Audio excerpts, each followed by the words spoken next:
Seat തർക്കം നിലനിൽക്കുന്നതിനിടെ ഏറ്റുമാനൂരിൽ ചുവരെഴുതി Kerala Congress Joseph group ചിഹ്നം വരയ്ക്കാതെയാണ് ചുവരെഴുത്ത്. UDF സ്ഥാനാർത്ഥിയെ വിജയിപ്പിക്കുക എന്ന് മാത്രമാണ് ചുവരെഴുത്തിലുള്ളത്. ഏറ്റുമാനൂർ സീറ്റ് ഏറ്റെടുക്കാൻ കോൺഗ്രസ് ശ്രമം തുടരുന്നതിനിടയിലാണ് നീക്കം. ടോബി ജോൺസൺ വിവരങ്ങൾ വായിച്ചത്. ടോബി, എന്തായാലും സ്ഥാനാർത്ഥി ആരായിക്കോട്ടെ, സീറ്റ് ആർക്കായിക്കോട്ടെ, ചുവരുകൾ പിന്നെ കിട്ടില്ല. തക്കം കഴിയുമ്പോഴേക്ക് ചുവരുകൾ ബുക്കായി പോകും. അതുകൊണ്ട് ബുക്ക് ചെയ്തിടുക എന്നതാണോ, അതിനപ്പുറം അതിലുണ്ടോ ടോബി?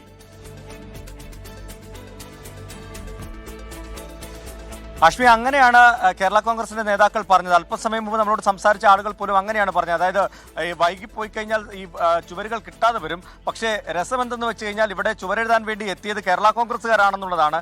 കഴിഞ്ഞ തവണ അറിയാവുന്ന പോലെ കേരള കോൺഗ്രസ് മത്സരിച്ച സീറ്റാണ്.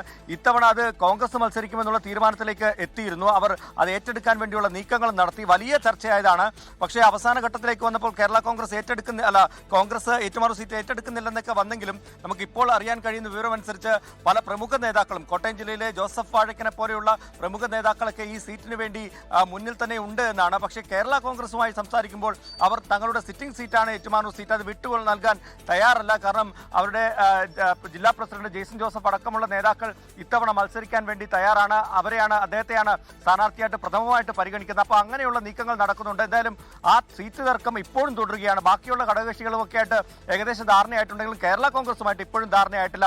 അതിനുള്ള കാരണം ഈ സീറ്റുകൾ ഏറ്റുമാനൂര്, ചങ്ങനാശ്ശേരി, ഇടുക്കി, കുട്ടനാട് പോലെയുള്ള സീറ്റുകളിൽ ഒരു ധാരണ എത്താൻ ഇപ്പോഴും കഴിഞ്ഞിട്ടില്ല. പല സീറ്റുകളിലും കോൺഗ്രസ് കണ്ണു നട്ടിരിക്കുകയാണ്. എന്തായാലും ആ സീറ്റുകളൊന്നും വിട്ടു നൽകില്ല. 10 സീറ്റുകൾ ഏതെങ്കിലും ഒരു ധാരണ ഉണ്ടാക്കാമെന്നത് മാത്രമേ ഉള്ളൂ. അതിനപ്പുറത്തേക്ക് 10 സീറ്റുകൾ വേണമെന്നുള്ള നിലപാടിൽ ഉറച്ചു നിൽക്കുകയാണ്. അതിനിടയിലാണ് ഇപ്പോൾ ഏറ്റുമാനൂരിൽ കേരള കോൺഗ്രസ് പ്രവർത്തകർ ഈ ചുവരെഴുതിയിരിക്കുന്നത്. വരും ദിവസങ്ങളിൽ, ഏതാനും ദിവസങ്ങൾക്കുള്ളിൽ തന്നെ ഈ സീറ്റ് ധാരണയെ സംബന്ധിച്ചുള്ള വ്യക്തത ലഭിക്കുമെന്നാണ് മനസ്സിലാക്കാൻ കഴിയുന്നത്. എന്തായാലും സതീശന്റെ യാത്ര തിരുവനന്തപുരത്ത് എത്തുന്നവരെ കാത്തിരിക്കാൻ തയ്യാറല്ല, പ്രവർത്തനത്തിലേക്ക് കടക്കുന്നുവെന്നാണ് ഇവിടുത്തെ നേതാക്കളും പ്രവർത്തകരും എല്ലാം പറഞ്ഞിട്ടുള്ളത്. ആഷ്മി, ടീം UDF തീർച്ചയായിട്ടും ഇത്തവണ ഈ സീറ്റ് തിരിച്ചു പിടിക്കും. അക്കാര്യത്തിൽ യാതൊരു സംശയവുമില്ല. പ്രതിപക്ഷ നേതാവിന്റെ യാത്ര തിരുവനന്തപുരത്ത് അവസാനിപ്പിച്ച് കഴിയുമ്പോൾ UDFന്റെ സ്ഥാനാർത്ഥി ഇവിടെ ഉണ്ടാകും.